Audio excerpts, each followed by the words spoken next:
Hey everybody, we back again. We back. Obi-Wan. All right.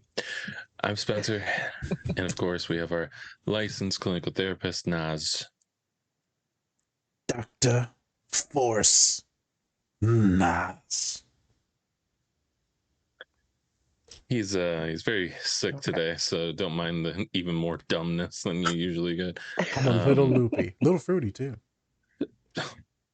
Oh, Fruity Loops. All right. So this is the Different Spectrums podcast where we talk about movies and shows and mental health and all of the aspects that surround those movies and shows. We also like to have some laughs, so don't take us too seriously. Or do? It's up to you. Also, don't forget to run up those likes for us. We'd really appreciate it. So before we get into it, go check out Bub's Naturals and Cure Hydration, both health and wellness products. They're fantastic. I usually use Cure Hydration's hydration pack after I work out. Just put it in a water bottle, shake it up. Grapefruit flavor, my favorite. Yep, shake it up just like that. And then Bub's Naturals. I love their apple cider vinegar gummies. Delicious, perfect for my digestion. My tum. My tum-tum. And then also don't forget to check out our merch. We have a ton of it. We have a lot of great stuff. This is not on there because they keep on taking off this flipping hat, which is really good. It's really great. I love it every time. Get that notification. They're like, yeah, we took it off. Like, oh, thanks a lot, spring. Anyways, after that rant, we welcome our regular guest and licensed clinical therapist, Vic. Welcome again. thank you guys. Thank you. Hello. Oh, I get a okay. Miss Dracula. Yeah. Oh, I suck the blood out of people. It's a new one. Not gonna go A there. new talent. As we know, Nazir is what we call a sub.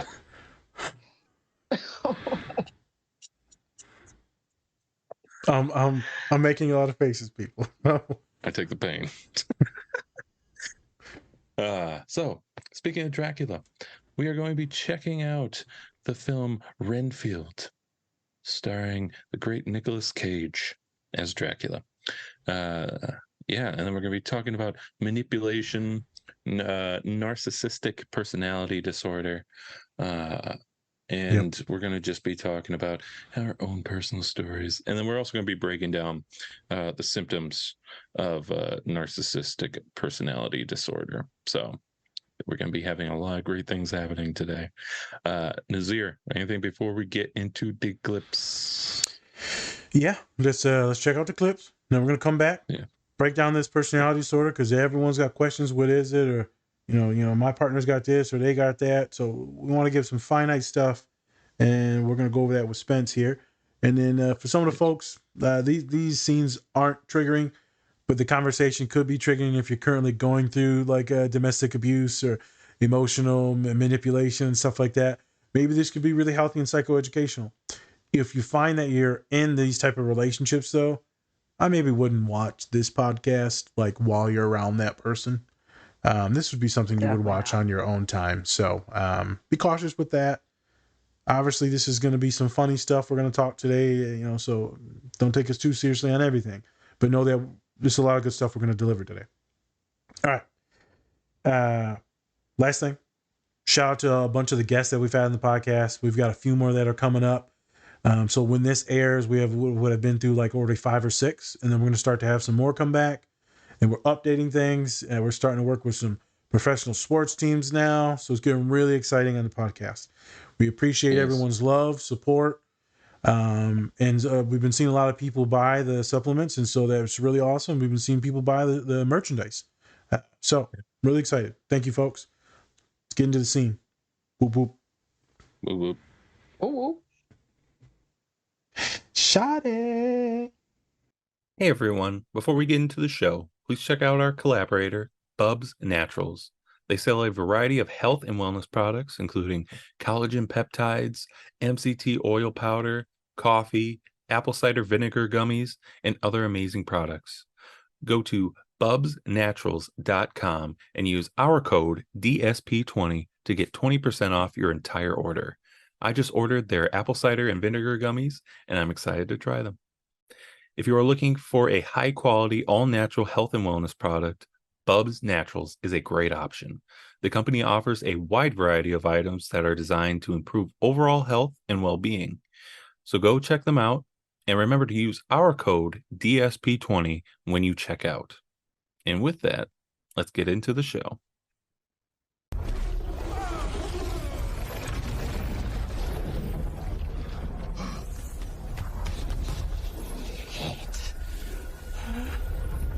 This is a protection circle, Renfield. He cannot escape.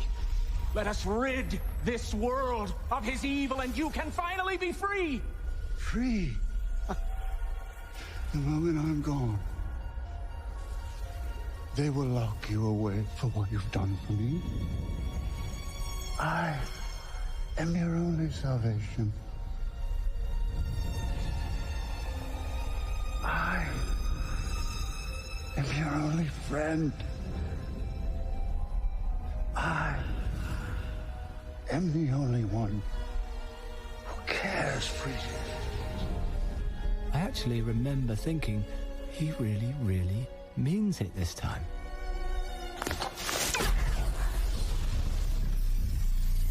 Renfield, we are the last of our kind. From now on, every drop of blood Dracula spills will be on your hands.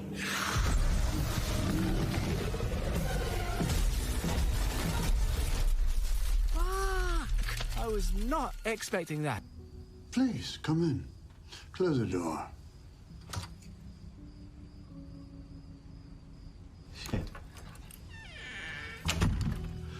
Marvelous attire. Very colorful. You look like the sort of boy who has to fight them off.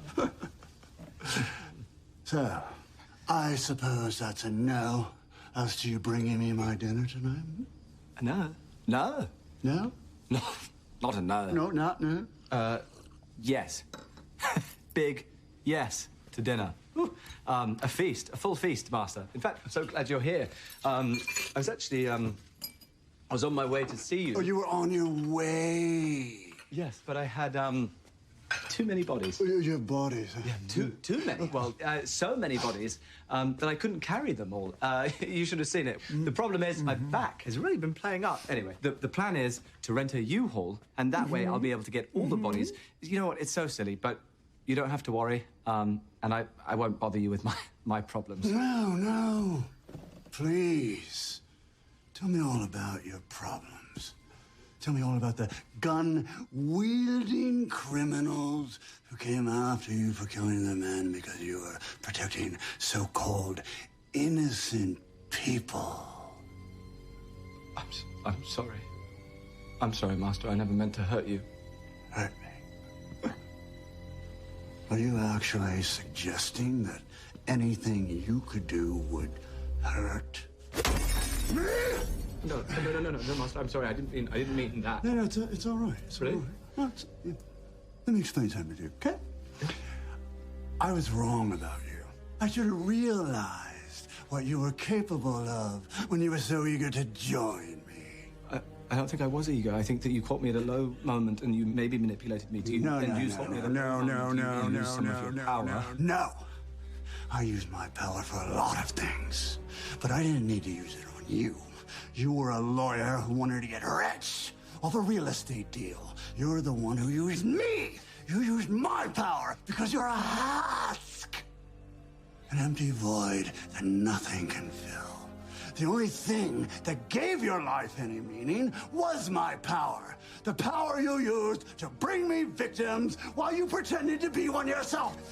However, I'm the real victim here.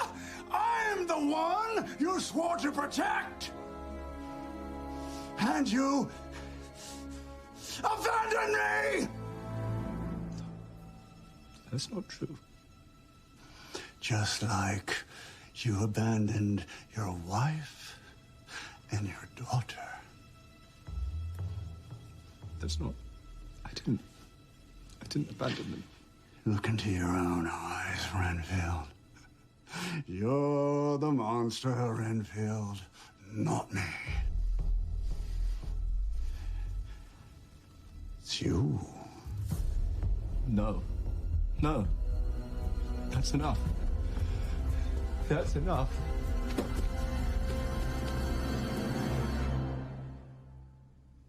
What? I will no longer tolerate abuse. Stop laughing. I deserve love. I deserve happiness. You deserve only suffering. Look, I know being undead. It's a painful existence. It is, and I empathize with your Oh, pain. please, illuminate me. Let me learn from you. I will find everyone you have ever loved, and I will drain them. I will reduce this Studio apartment? studio apartment until it's ash. Have patience, have patience. I'm enough, and I deserve some happiness. There is some other stuff that I have to say. With these ideas in your head,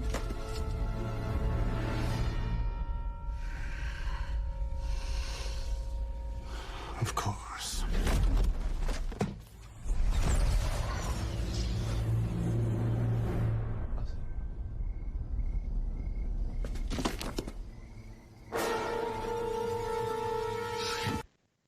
Sweet. Hey everyone, we're back again. And we're live. Like Dracula.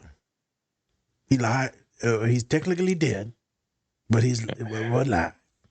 You had it and then you kept going, like you tied it in and everything, and then you just kept We're going. live lost like me all the for a people he second. kills until they're dead.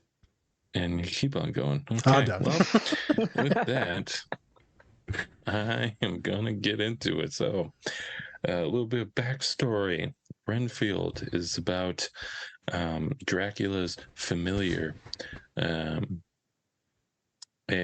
So what a familiar is like an assistant to Dracula / pretty much Vampires. right? Yeah. Yeah.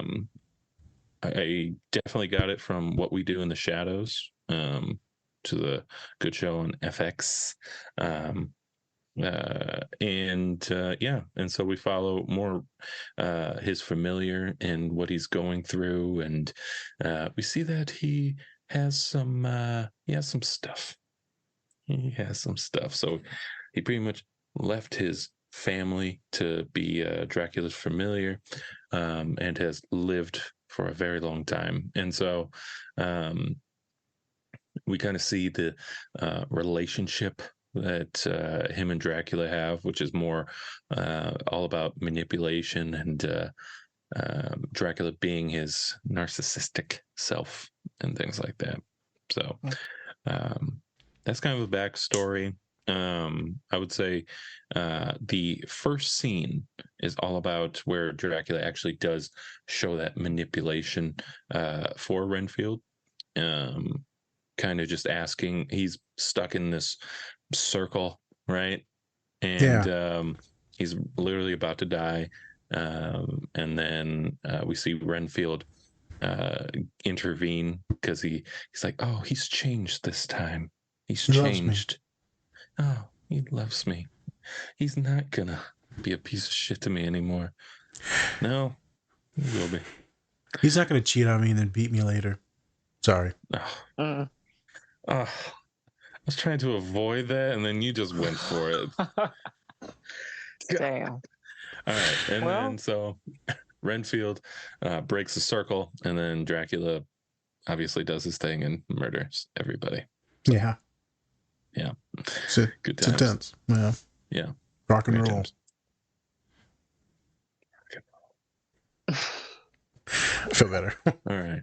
Let's get into the scene here.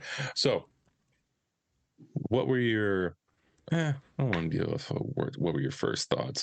What were your first thoughts on Dracula himself when you first saw him? Did you like how Nicolas Cage, played him? Do you like the fact that he mainly kept on that narcissism / manipulation throughout the movie? Yeah, like what were your thoughts on his performance? Well, he definitely was the right actor for the role. I will give him that. He played it throughout from beginning to end. I don't think they could have picked anyone else. He kind of brings this sarcasm and sense of humor, satire to Darkness. some of his roles. And yeah, he definitely brought it to this one. Like, I was just like, all right, like I really feel like I'm watching a Nicolas Cage film. It's, I don't know, the guy just looks weird. So every time I see him act, anything serious, like those weird looks and stares, like I'm just like, why does he do that? Like, it's just so weird, but he does it so well. Yeah. But I definitely think he played the character very well. So I will give him that. And his hair plugs. Yeah, supposedly there's hair plugs. Yeah. I don't know. It's a thing. He wears hair plugs. Quit hating. Quit. Just one of the most legendary actors of all time. We don't need to bring up his hair. All right? Yeah. I want to see this man just live in his natural state and They're act like- in his natural state. Okay, Like LeBron. let's not Like go LeBron. there. They're like, Let's not LeBron's go the best there. player ever, but he has no hair. And I'm like, really? That's what we're talking about now? Yeah, I know. I Michael mean- Jordan was the baldest motherfucker alive, but yet, And he Really the accepted it though, right? He Sure. accepted the baldness. And that's why I Okay. like Michael. let's not talk about unnatural surgeries that we do to each other. All right, Hey. we can go for days here. Oh yeah, I mean, I like upgrades too. Hey. There you but, go. So It's- don't what was hate on that? Nicolas Cage. What was that movie where you had to get upgrades? There's a movie where you had to, What like, was you that? got all these mechanical upgrades. Oh, God. It Face was called- Off. Was it? No, Repo Man? Face Off. Not No, Face what? Off. Repo Man. It was Repo Man. Repo Man. Yeah, I with don't think I've seen that one. Jude I've heard Law, about it. right? Yeah. Jude Law. I think Yeah. it was the Forrest Whitaker in it too. Forrest Whitaker was there Yeah. too. Yeah. Okay. I thought it was different. I've seen a lot of different like Dracula movies or vampire movies, and I haven't always seen the familiar in it. And the new Yeah. FX show, you see the familiar. They treat him like dog shit, but then again, like they're all kind of idiots themselves. True. In a lot of the vampire movies, it's usually, they're on this quest or doing this thing. I've seen it where they've been good, the vampires and the leaders, or Yeah. I've seen it where they've been horrible and just murderers. And this is the first time I've seen this amount of manipulation and coercion. It's very interesting that people think this is the best way to rule someone. And we see this in this film, and we see it in our clients' lives. And we're like, man, how can you not get out of this? How can you not see? I get many people don't. Many people are stuck in it. I mean, shit's messed up. Mm-hmm. I thought it was well acted out. I love that they made it a comedy, and they made it kind of satirical, the narcissism. And there's a book, and there's group therapy, and they made it so sitcom-esque, so dry. They made it so in your face. This is narcissism. I think a lot of people will like that. If you're looking for just a straight up, wonderful story and drama, and that's other vampire movies. This one's going to be a little funny. Shit blowing up. I enjoyed it. Nicolas Cage is really good at it. I think his voice and his tone, his awkwardness does well with it too. And the subservient dude, I think he just plays really good at being a sub himself. Like, he's just really good at being kind of a pushover. Yeah. I mean, I'm watching it, Spence. I just want to hit you. Yeah. And it's always interesting that no matter what, with like familiars and things like that, it's like it's always somebody who's a pushover / somebody that they can always manipulate. Yep. And things like that. Like, for example, in what we do in the shadows, the guy in there, when he's the familiar, he's trying to be a vampire. Like, that's his whole quest, is to be a vampire.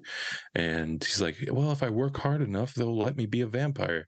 And then like the next couple episodes, one of them turns just like a random person into a vampire. Yep. He's like, what the hell? What is this? So I just find it always interesting that they keep on with that. and that these familiars are always just kind of pushovers and can't really think for themselves. They need other people to do it for them / work for. And go figure, in that show, he ends up being like the vampire slayer, like Van Helsing type of thing, a descendant, and he ends up being a badass in his own right. Also kind of cool. I think his character in that movie is I think he's gay in that movie. Yeah, he's gay. So that's yeah. He's in love with the main vampire dude. Oh, I didn't know he was in love. I thought you just like admired him Oh no, they were like legit, like he had romantic feelings for him. And then maybe later in the show, that in like the newer season. Yeah, it was in the newer ones. That was yeah, in the newer ones. Season. Yep. Okay. And then I think he comes out to like his mom, and they're like, "Yeah, we already knew you were gay." He's like, "What? I was going to tell you I was a vampire killer." Jeez. Suspense. Well, that was new. Yeah, I didn't know what to expect from the movie. I enjoyed it. I enjoyed the characters. I enjoyed the comedy, and just people just getting annihilated. Don't know if I should have said that out loud. It's been said. I mean, the blood and all that stuff, I was just like, it was a bit extra, but it was. I appreciate the comedy from the female cop, like her raspy voice and just how she acts. Like I love her as an actress. So I think she's a comedian too, isn't she? A stand-up? Yeah, she used to be, but I think when she got big in film, she was like, that shit. Oh yeah, I bet she's making more money now. That's how it usually goes. So. Yep. Last thing real quick is sad thing is that, technically he got manipulated into giving up his life, and then he almost manipulates her into giving up her life to save her sister. Right. That whole con game. Manipulators, narcissists, there's something else, man. There's something else. So we can get into the next scene. Or do y'all want to go over the symptomologies? What do you want to do? I think we should save the symptomology for at the end. Okay, let's do that. Have the discussion and then be like, okay, we kind of saw these in these scenes, and we can see other traits as well. So there we go. Yeah.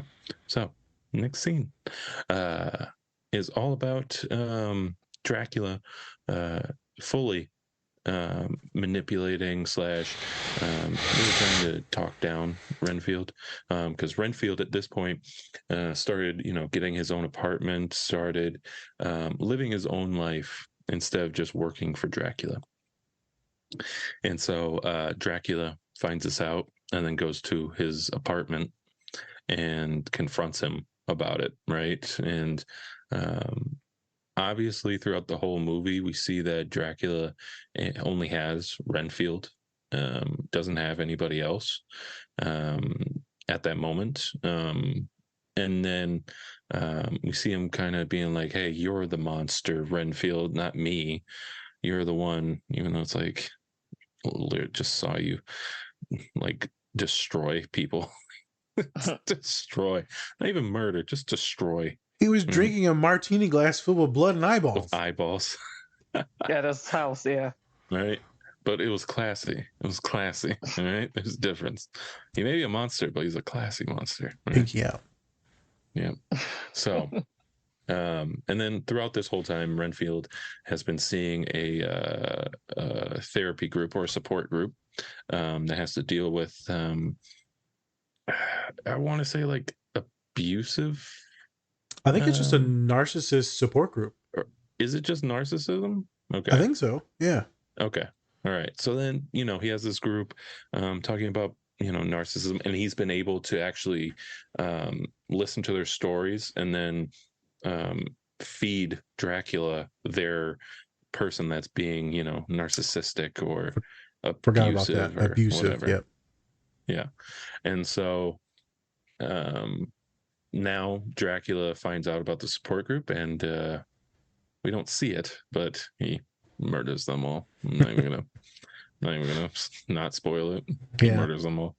But yeah, and then so we kind of see how not only does Dracula really talk down Renfield, but then he's trying to also take away the support group that's been really helping him out through this whole time and giving him that support that he needs to get that confidence to finally leave Dracula.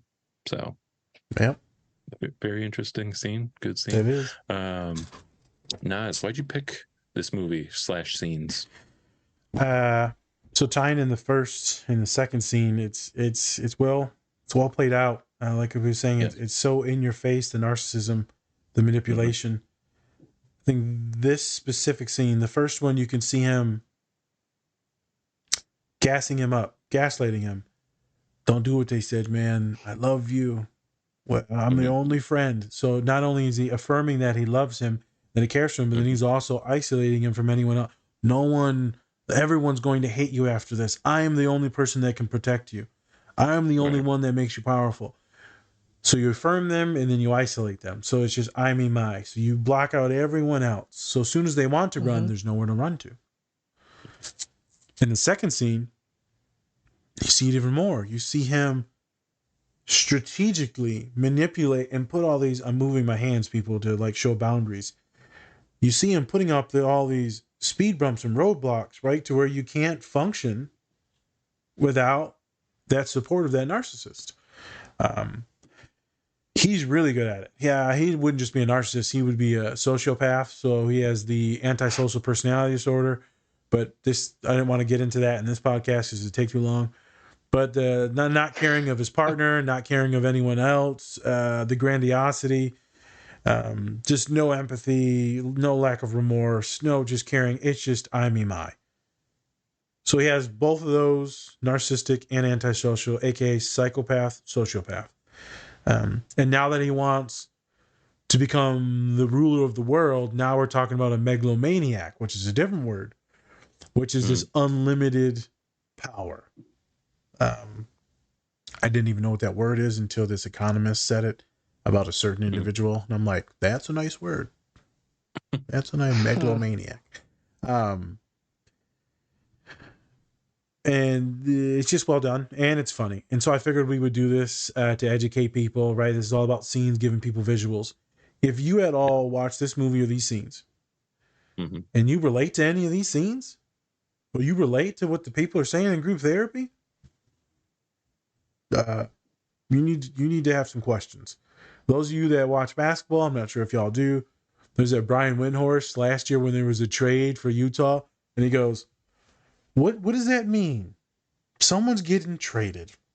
There's something going on in Utah. Something like, going on in Utah. What is this guy talking about? What is this guy talking about? And then the entire NBA traded explodes. I know. So if you feel or relate to this, antennas up, ears up, you need to start seeking supports immediately.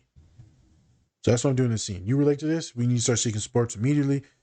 So let's break into some of this. Yeah. And then we'll do some resource talk and then the symptomologies. Vic, I know you had some certain things that you wanted to point out in your scene. Go ahead and shoot it to you. What were the things that you saw in that second scene where you were like, what the hell? So how Renfield kind of walked through the door and he was like, the fuck is he in my house for? And then he's kind of like, oh shit, like he caught me, moving away from him. I'm kind of separating myself. So now, he has no defense because he's like, oh shit. So now you kind of see him, kind of like small talking, like, oh, like I was going to get back to you. He's in that fight or flight mode. He's like, oh, like, what do I tell him to kind of just buy some time, to kind of pacify him? Yep. So he's like, yeah, I was going to get the U-Haul with the bodies. And that shit was funny because you see Nicolas Cage face and he's like, oh, where are you? Like, oh, okay. Tell me more about that. He keeps going, Like, yeah, sure. And so eventually, like, as you watch the scene, he's literally backing him into like a corner. And then he's like, I got this book. And he's like, all right, like I've had enough of your shit. Like now I'm about to fight for myself. I'm not afraid of you anymore. I'm sick of your shit and you're being manipulative. And he's like, what is this book? Nicolas Cage is looking at him like, what is this? Like, and he's like, what did I write down? Playing victim. And at first he's like, oh, you're just hurt. And Nicolas Cage is like, no, there's no way I could be hurt. So he's one denying that he could ever be hurt as a person. He's basically like saying I'm superior to everyone else. Like Correct. no one can hurt me. I'm so powerful. Nothing, like I'm untouchable. But then he tells Renfield, you know, he's kind of like playing the victim and trying to twist things around, like, oh, you're abandoning me. And then like, you know, how he abandoned his family because he wanted to be a powerful attorney. And it's like, you know, he's basically telling Renfield, like, if, you know, if it wasn't for me and the things I've done for you, you wouldn't be where you are or had the success that you've had. And it's like, but I'm my own person. I make my own, you know, decisions, but, you know, you can't try to turn that and flip that and say, well, because of me, you wouldn't be where you are. And that's, you know,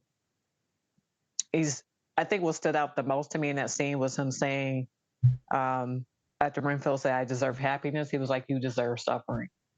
And a lot of people who deal with narcissists, that's their end goal. Like, they don't care about your happiness. They just care about power, control, manipulation. Yep. And you see all that in that scene. And you see the people that believe that they deserve suffering. Mm-hmm. And so Renfield said perfectly what that person already thinks in their mind. They deserve suffering, and thus whatever crumbs Renfield gives him, whatever little smidges of food or love, it's enough. It's enough. Sorry to cut you off. I just nope. Whoever I mean, but that's that. I mean, that's important. Yeah, whoever wrote this script for these scenes, for some of these narcissism moments, they're very well thought out. Like, this is the playbook. They did their research. They did or someone who was writing and went through this shit and then decided to write a vampire book or a movie. Yeah. Yeah, book. Script. Graphic novel. Sorry to cut you off. Well, where were you going? Or was that about it? I'm sorry. No, that's about it. It's just, you know, when he said you deserve only suffering, it's like, damn. Narcissists really don't care about other people. They just care about their own well-being, and they're just self-centered. They don't care if you're happy or not. It's always at your expense. And a lot of people don't understand that.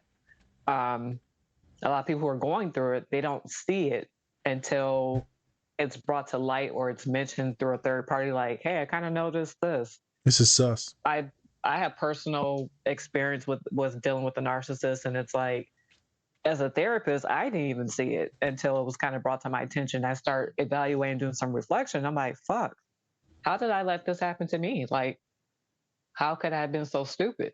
But sometimes when you're in the thick of things, or you don't know things, you're in routines or patterns, you don't notice stuff until, you know, it's pointed out to you, and you're just like, huh, yeah, I've been manipulated for quite some time. Yep. So it's interesting.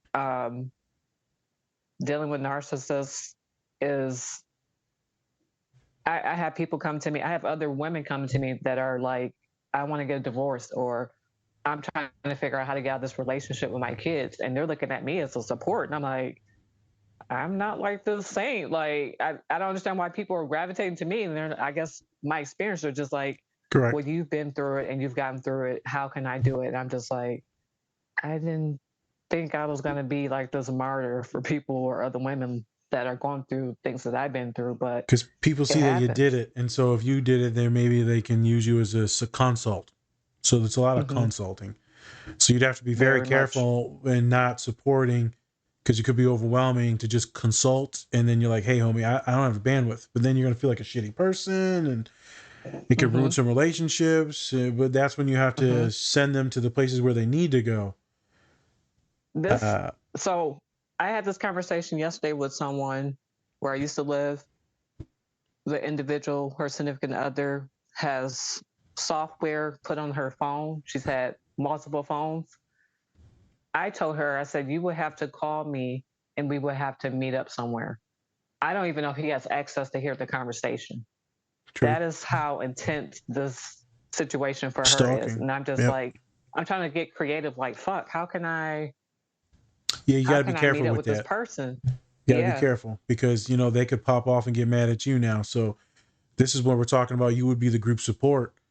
where Renfield goes in and just obliterates everyone. So I had this conversation beforehand. Is it's a sketchy area sometimes with clients. I've told people we've navigated some waters with bosses, siblings, parents. In the narcissistic rage that ends up happening, I've gotten emails. I've gotten people where they've pulled their partner out of therapy. It's like, damn, you're going to pull the person out of therapy? Okay. Yep. I've seen it where the clients, where I'm like, we're working on stuff and they're feeling better. And they're like, yeah, I got to stop. I'm like, okay, is what it is. You do what you got to do.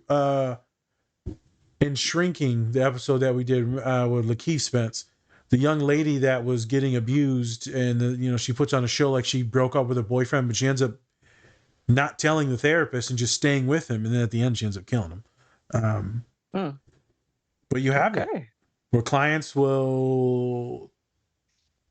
not going to get out of it and they'll just omit everything. And I'm like, all right, I don't know what we came here to work on some narcissism stuff, but so yeah, I didn't mean to cut you off again, but people got to be careful with that. Yeah. Got to be careful. When it comes to the main parts that I saw in it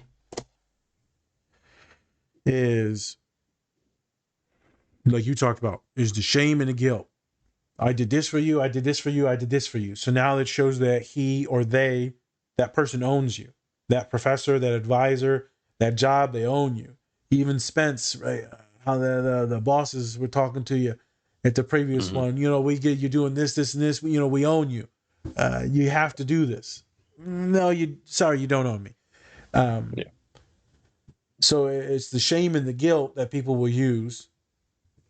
And then it's the gaslighting, which is faking them out like they don't have their own identity. And like, no, I deserve love. No, you don't. You don't deserve any of that. You're a piece of shit. No one wants you. No one wants you. Why would anyone want you? So no one wants me. And I'm terrible and I'm ugly and I'm stupid and I'm fat or whatever it is. But for some reason you love me. You're the only one that can love me. But I thought I was unlovable. But you love me. Oh, because I'm special or you're special? It's confusing. There's so many ironic, just bullshit. So that's the couple stages. Then the last stage is the victim stage. I'm the real victim because you're a piece of shit because you wanted to use me. So you've been using me the whole time. You're the monster. Oh my God. You're literally eating people and you force this man to work for you to save his family. But somehow he's the monster. You'll see that narcissists will play the victim. So we call it the manipulation triangle, where they're triangulating you in the middle and you're just getting bamboozled in this game between where they're the victim, they're the oppressor, right? They're the aggressor. They switch between all these different things and all these different hats. And you don't know what the fuck's going on. You're just kind of sitting there just taking it all in, scared. Going along for the ride. Yes. So that's when I have clients, they'll be like, I'm going to confront this person. Hold them now. Let's talk about what happens if they rage. You going to be safe? They got knives, they got guns, they have they ever touched you before? Do they control your citizenship? Do they control your visa? Like, what do they actually control? Let's get some stuff in place. Housing, accommodations, economics, jobs. Finances. Let's get some stuff in place. Let's start making this plan, which is also terrifying and scary if you're in a relationship with children. It can get intense. So I know sometimes me and Spencer are like, leave him. Yeah. But some people are stuck. And the biggest thing is the economics.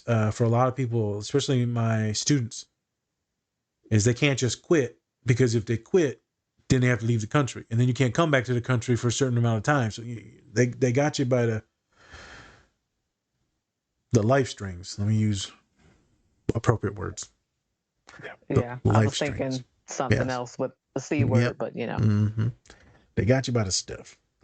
And they will flex that and use that power because they know that they got you. That's when all that other bullshit starts. And why do they do that? Because they have no empathy. I don't care about you. I want to take a quick pause. It's interesting. You have these type of manipulators, but then you also have the parents that will do this shit, or bosses. You are a reflection of them. When you achieve shit, it's like awesome, awesome, awesome. And as soon as you get home, it's like, go fuck yourself. I hate you. And then the abuse starts. But as long as you're doing good and it looks good on the boss, the parent, or whatever, then they gas you up a little bit, right? They make you feel good. And then they eventually demoralize you and control your world. But you'll see a lot of students where clients, obviously I work with a lot of students, where the narcissistic parent is pushing them to do certain things or make them believe that they are worthless and they can only identify as this one thing, which is an engineer or this type of scientist. And if you do anything outside of that, I'll disown you and I'll hate you. And no one will ever love you because you're a piece of shit. Like, okay. That's intense. Pretty intense. That's intense. These are not easy sessions. Technically, in a college setting, I probably shouldn't be working with a lot of those clients because they're not like quick therapy. Colleges are supposed to be like 4 sessions, 5 sessions, 7 sessions. This is like long-term therapy to build you back up, to make sure that you're safe. I can work with it. Yeah, I've worked with everything. But technically, in most college settings, it's not enough time. Those are the main points I wanted to show people. Shame, guilt. They're going to bind you to thinking that you're dependent. Then they're probably going to gaslight you into making you think that you're crazy. And then they're going to play the victim. So when you look at, my boss told me that, she gave me these books.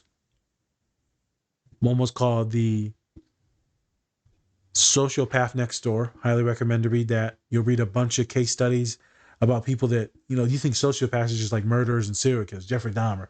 It's a lot of people that have narcissistic traits. Sociopath Next Door. Then I read The Psychopath Inside. Phenomenal story about a dude that finds out that he's a psychopathic mindset, neurology-wise, by doing brain image scans. He's one of the lead scientists in the world.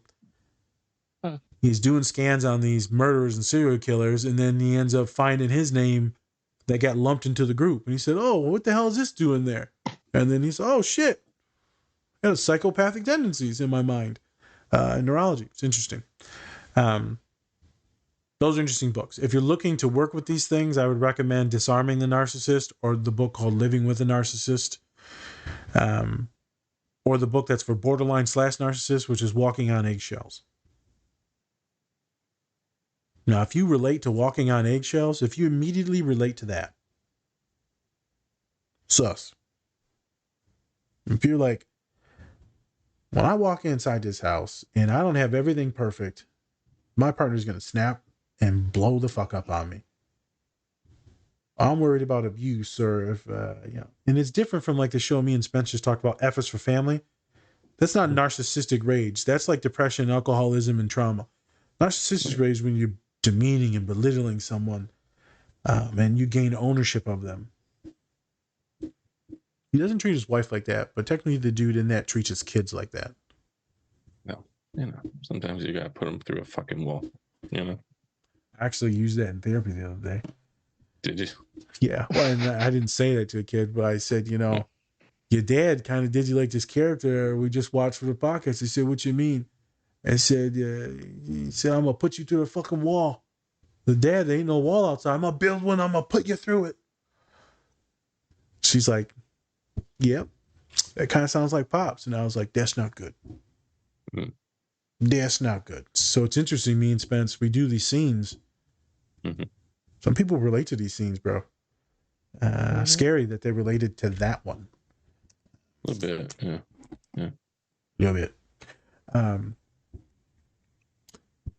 That was my breakdown on this. I technically still want to go over insecure narcissists, but I'll wait to the symptomology ones, and then a little bit more on the narcissistic rage, and then we can do some case studies if we want to. All right. So in this section of the podcast, we're going to read off some symptoms of that narcissistic personality disorder that we were talking about. And then if we have any case studies, like Naz was saying, that kind of hit home for either one of our therapists, they'll talk about it. So, All right, let's get it. Yeah. All right. So the first symptom would be have an unreasonably high sense of self-importance and require constant excessive admiration. If you have an example for that, you can go for it, Vic. I usually tell people, I'm the best. I've got the best people. I'm the best. Hired the best people.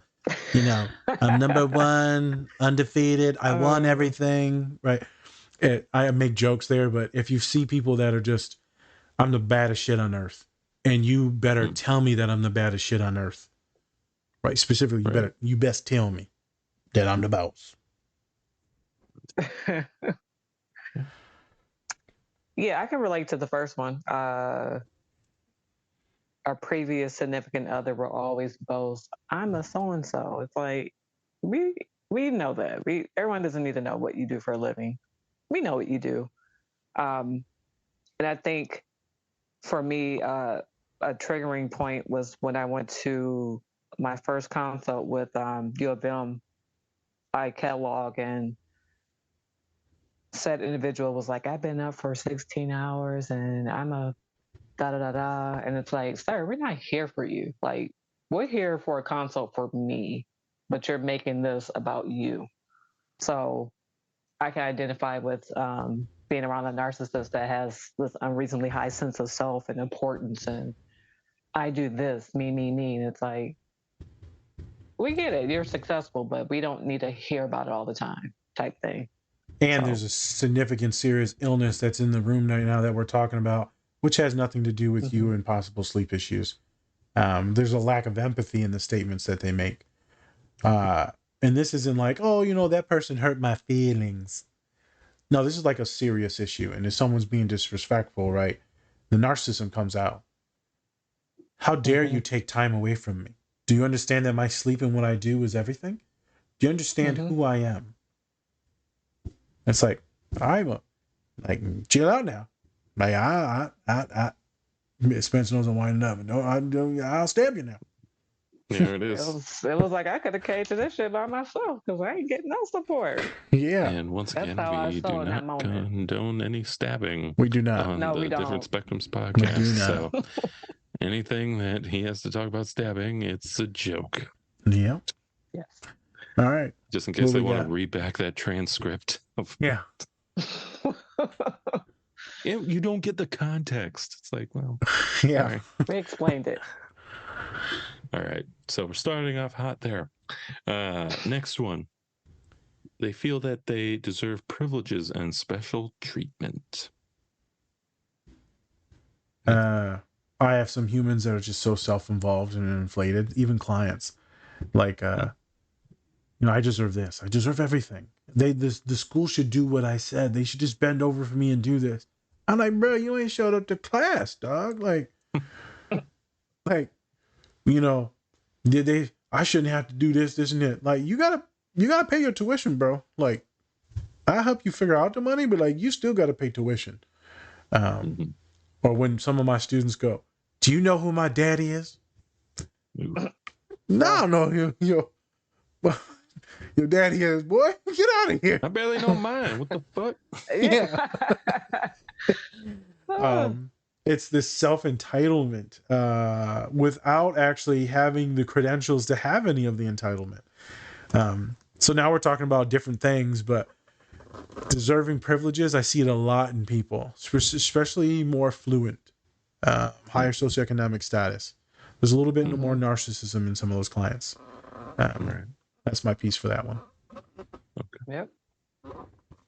All right. Moving on. Expect to be recognized as superior even without achievements. Vic, you want to take that one? I feel like, how can I break this one down?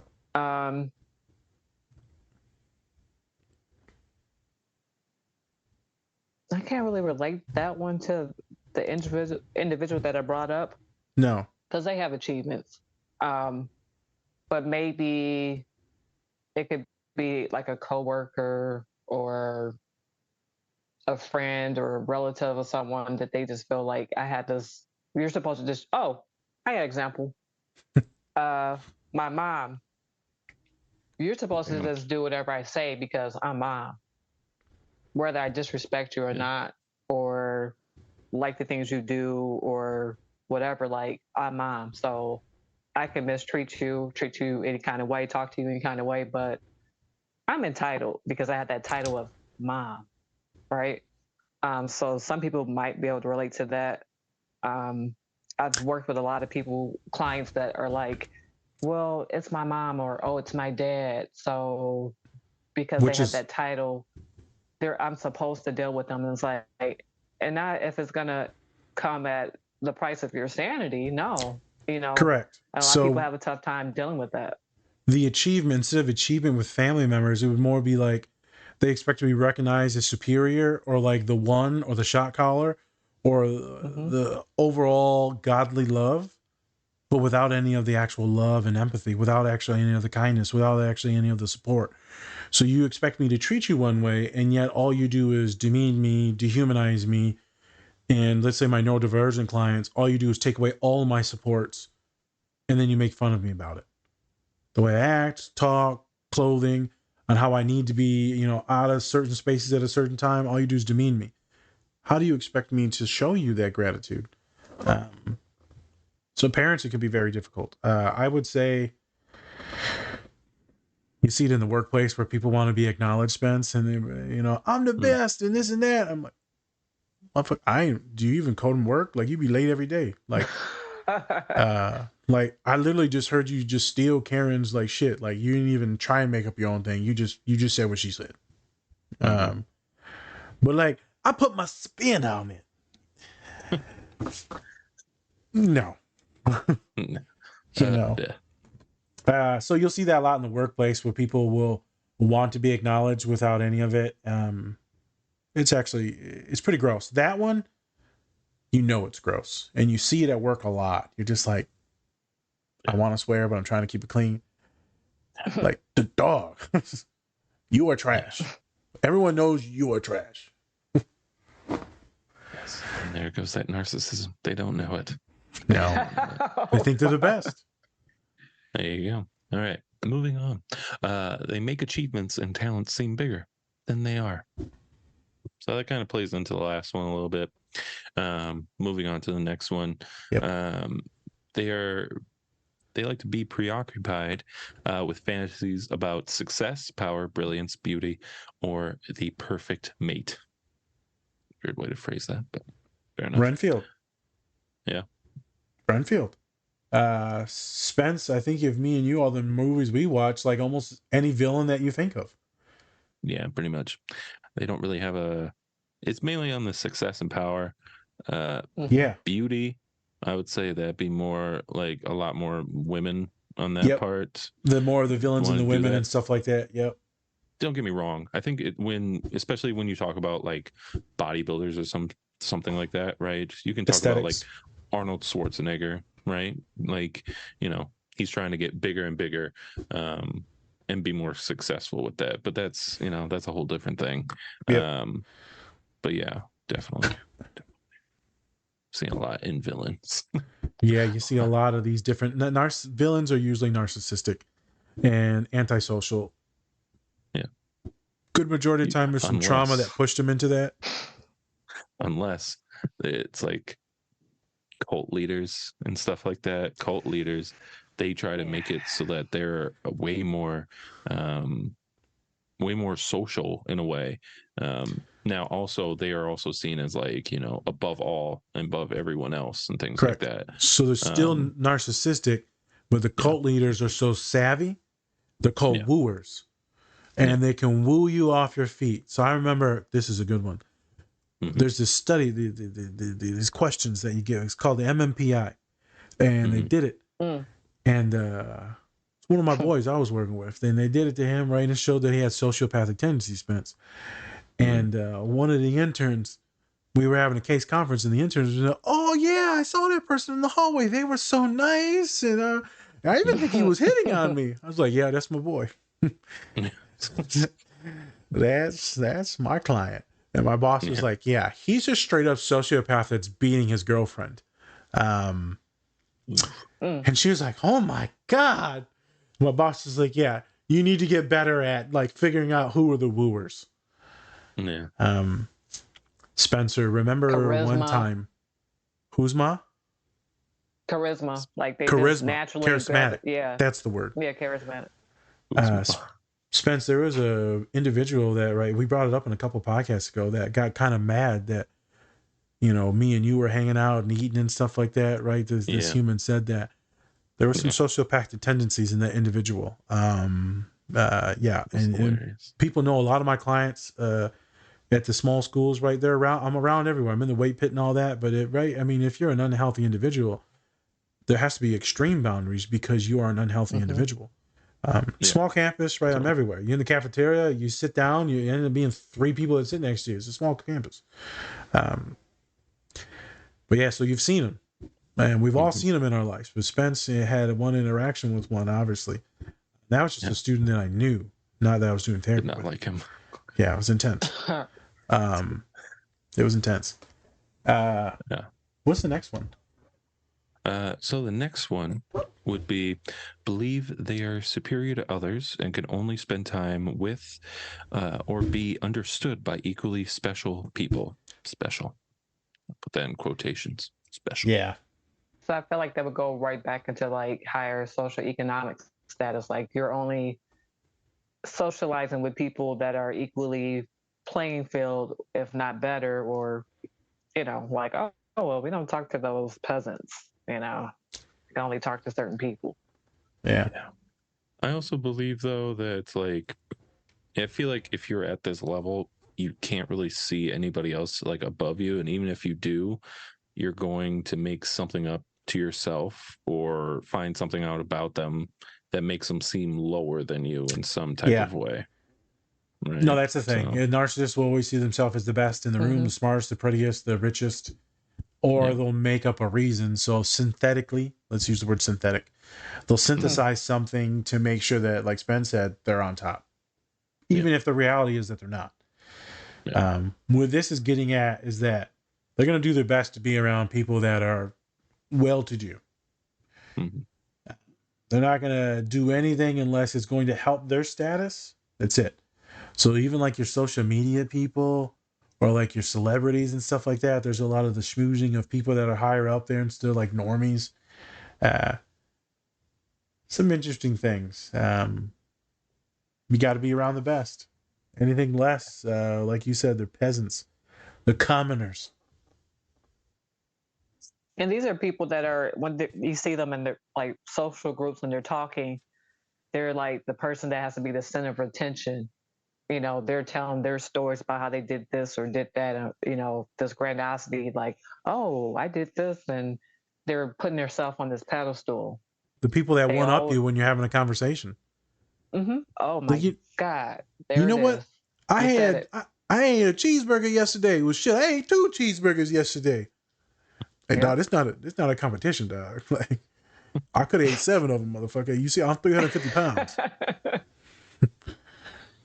I'm sorry. Sometimes it's interesting when people will try to go trauma for trauma with people. I'm like, what are you trying to win right now? Who has the worst trauma? Those are always fun. Yeah. I've experienced that. Like you're trying to tell someone a story about something that happened, and then they're like, oh yeah, this happened to me, and they're telling you the whole story, but it's not to be, you know, inclusive and understanding. It's just kind of like you said, the one up, like, oh, this happened to me, and it's like, yeah, I was just having a moment and being vulnerable, sharing something with you, but you made it about you. Yep. Prime example. You're going to say something about it, Spence? It's the, you know, it's just the, what's it called? It's the, oh my God, I lost it. Never mind. Moving on. Damn, I had something and I lost it too. That fucking ADHD is contagious, boy. Right? And this is like, where am I looking? There's fireworks going on outside. Yeah, I know there's fireworks. Yeah, I know. over here too. Yeah. Okay. Yeah. Yep. It's like it's the 4th of July or something. I'm trying to tell you. I know, right? I had something to do with that. Oh, real quick. Folks that are neurodivergent sometimes will give you stories If you'll say something, then they'll try to relate to you with like, oh, I've kind of been through something like that, not to one up you. It usually doesn't come off as one uppy, but you'll notice that some of us will give you a story to like, oh, I kind of cognitively get what you're saying, even though I'm not emoting me relating to you, but I get it. So caution on that. You can usually tell. But some people be like, oh, the autistic people are narcissistic. I'm like, no, bro. No. Some, yes. But you're reading it wrong. All right, let's move on. All right, next one. Be critical of and look down on people they feel are not important. So kind of goes back to the one above, pretty much. Yep. And then we can obviously relate that back to Renfield, Dracula, kind of telling him like, yep, I'm looking down on you. You ain't shit. You without ain't shit. me. You're literally my dog. Yeah. Yep. You just give me bodies. All right. Next, expect special favors and expect other people to do what they want without questioning them. Again, Renfield. Yeah. Right. You got to do everything and don't question me. Don't talk back. Don't even think that you know more than me. You are shit. You should always know that you're shit. So when I ask you for something, be happy because I'm the only one that could love a piece of shit like you. He wants a bus full of cheerleaders on demand. Yes. Well, I actually think that, he did ask for a bus full of cheerleaders. Yeah. He did. Mm-hmm. Yeah. And nuns. Yeah. And nuns. Yeah. Get the pure blood. I guess technically that the bus full of cheerleaders is metaphorically, yes, it's literal in this, but in real life, they also want everyone to cheer for them. So you'll see that narcissist wanting the bus full of cheerleaders metaphorically, that support, unwavering, unconditional servitude. Yes, all the time. I feed you bodies. He said, real quick, he was like, I don't want all these fucking bodies. These bodies are all drug addicts. He did say that. He was like, well, this is what we look got. Look at my man. appearance. I also love the fact that like in every like satirical vampire movie or show, it's about them ruling the world and they're just in like these shitty little shanty towns or whatever, not doing anything because it's like no one rules the world by like just drinking people's blood. Yeah, you know how many works. Yeah. You'd have to have a whole you'd have to be turning all of them into your servants and then them turning it'd have to be a pyramid scheme. One hell of a pyramid scheme. I'm surprised they never just follow what like other countries do and just infiltrate through that way. Yeah. Whatever. I'm being more realistic in that sense, but I'm like, can we get some Hydra going on? Did? Yeah. You heard of Hydra? Just be a Nazi. Yeah. Oh, Jesus Christ. That's what Hydra is, people, through Marvel. Just making sure that's clear. We do not support any Nazis. I just can't believe I said the word again. All right, next one. Take advantage of others to get what they want. Yeah. That's straightforward. Being manipulative. Yeah. Yeah. There you go. Straightforward. All right. Moving along. They also have the inability or unwillingness to recognize the needs and feelings of others. This is what Vic was talking about. There you go. Yeah. Spot on. The unwillingness, the stubbornness. And then if Vic did get her moment in the sun or whatever, then it's the resentment and the anger and the rage, and then the shame and the guilt that comes after that.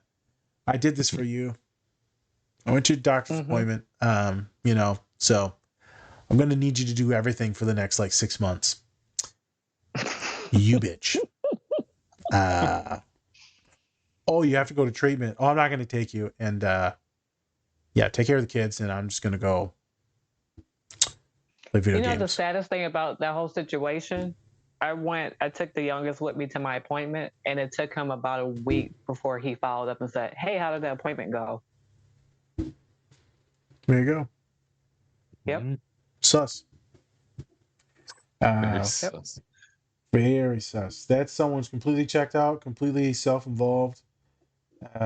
Also, if you have friends, let's be real.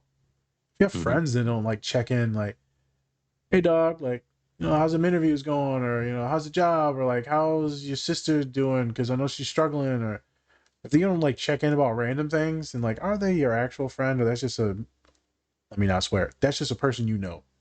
That's a person you mess with, but you don't like mess with. True. Yes. Right. Because we got all different sections of friends, like, but also a caveat to that is like, go ahead.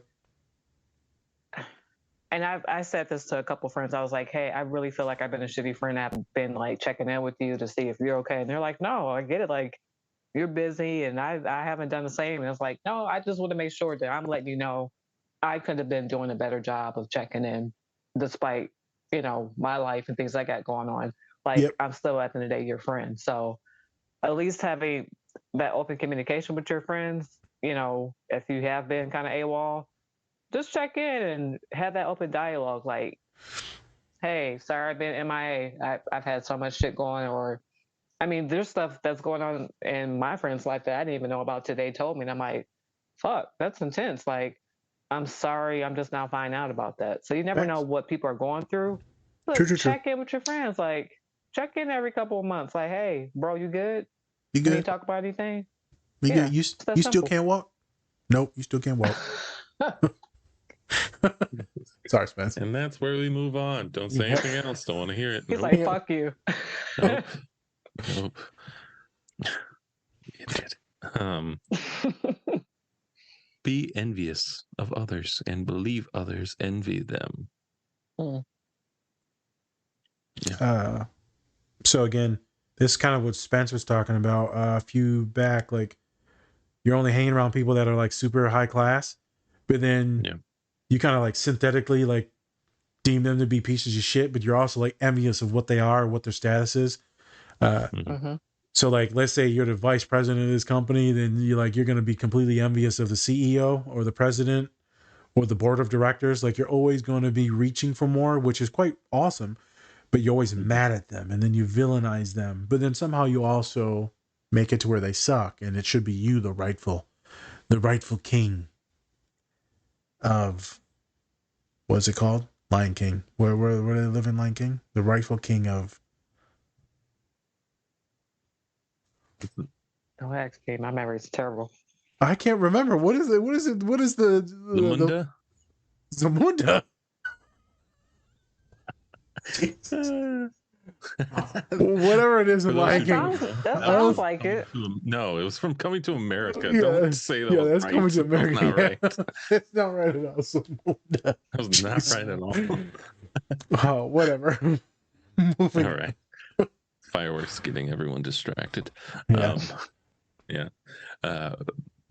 So the next bullet point is behaving in an arrogant way, brag a lot, and come across as conceited. Oh my god, girl, you conceited. I can hear. Yeah, I can talk about this one all day. The X. Well, you got 5 minutes. So 3 minutes. Yeah.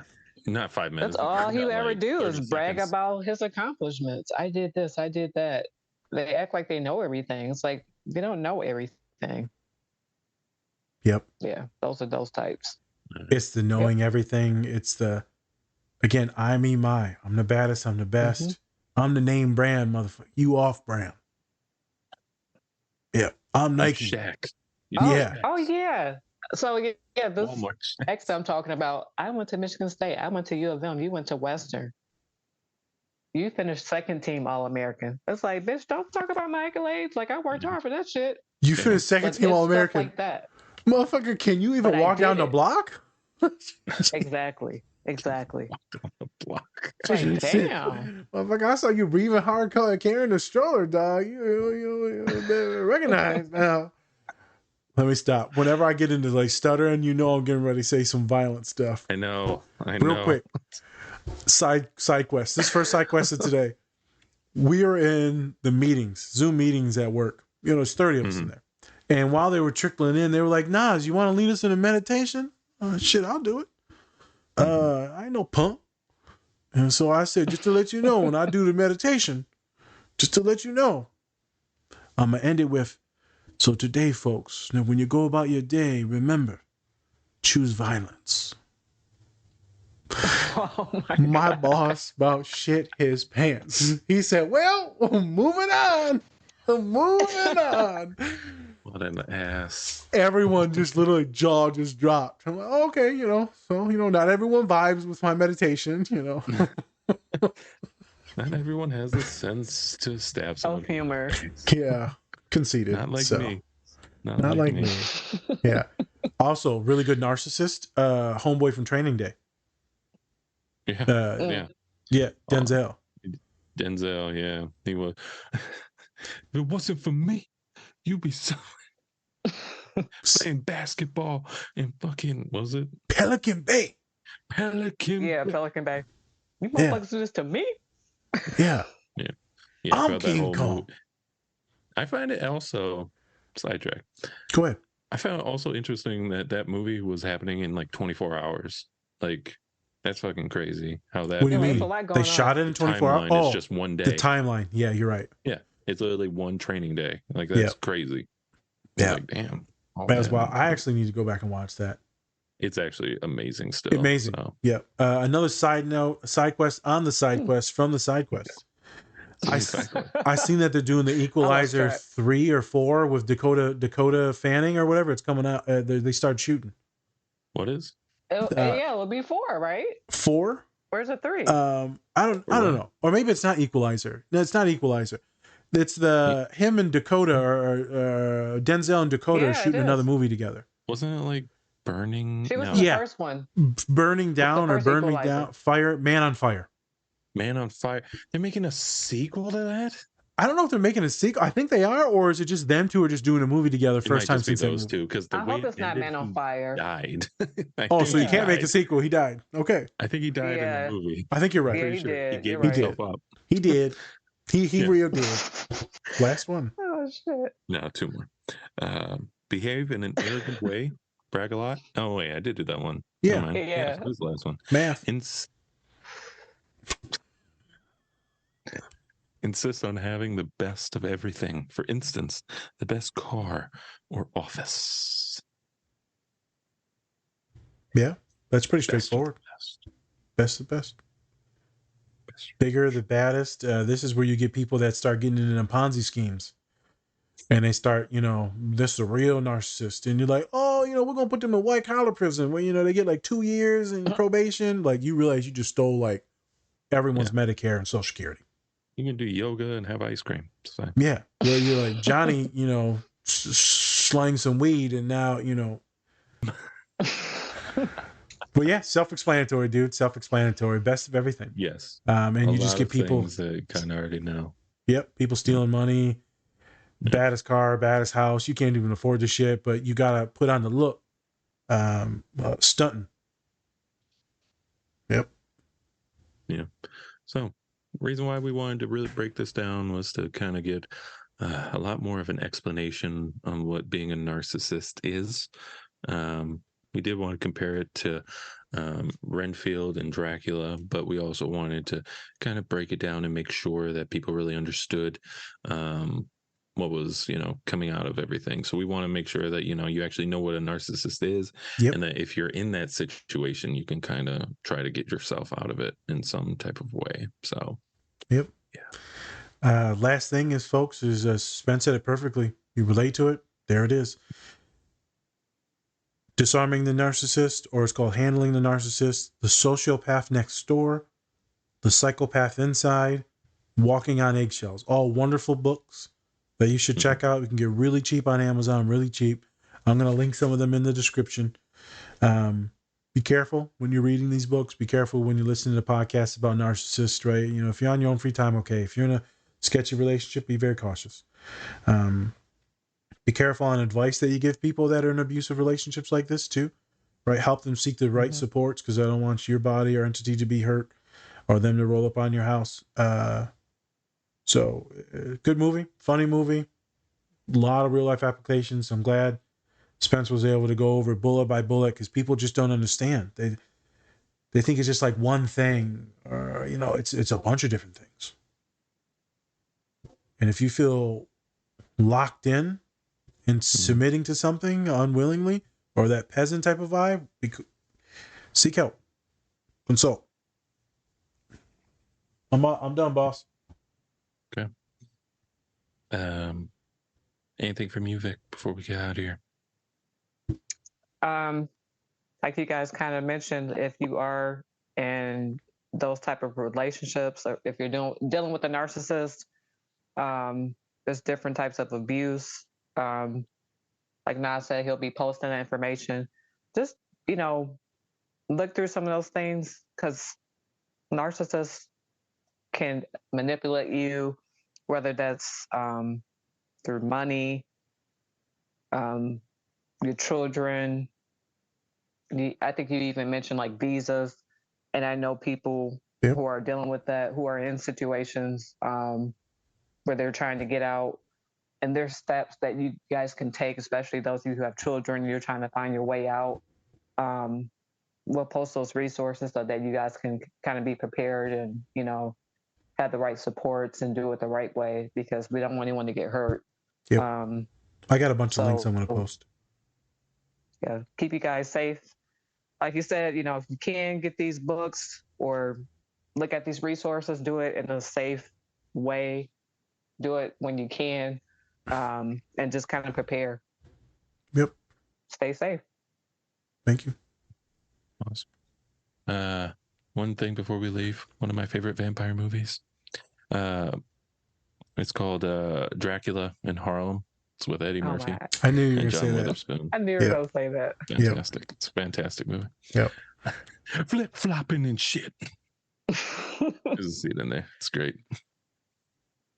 I can't think of the name of my favorite one, but I can't think of it. No?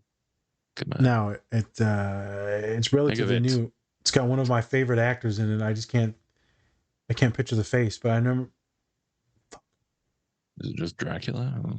It was one of the newer age Draculas, and he ends up like sacrificing.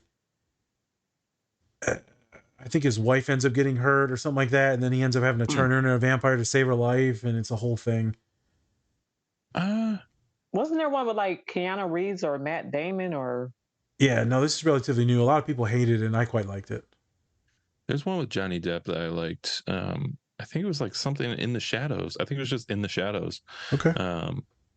Great. I actually really liked it. Great movie. A lot of narcissism in there. So, of course. There you go. Of course. But actually, he was also helping out his family to rebuild them back up. So, something we could always look into. But yes, thank you everybody for joining us. We really appreciate it. Once again, check out Bub's Naturals and Cure Hydration, and you can use the code DSP20 to get 20% off your entire order. Also, go check out our merch. A lot of great stuff in there. Just go check that out. And then also go check out our link tree, which has a lot of great resources in there that Nas put together. And so if you do use any of those resources, please tip, because Nas put a lot of work into them. So yep. Yes. With that, thank you, Vic, for hopping on again. Appreciate it. Thank you for having me. Awesome. I love you guys. Thank you. I feel love. My okay, there'll be 3 people tonight. Yep, rejected. Yeah, it's true. Yeah. All right, I'm Spencer. That's Nas. This is a Different Spectrums podcast. All right, everyone. Peace. Much love. And remember, take care of yourself. Or don't. Then that's up to you. Bye. Bye.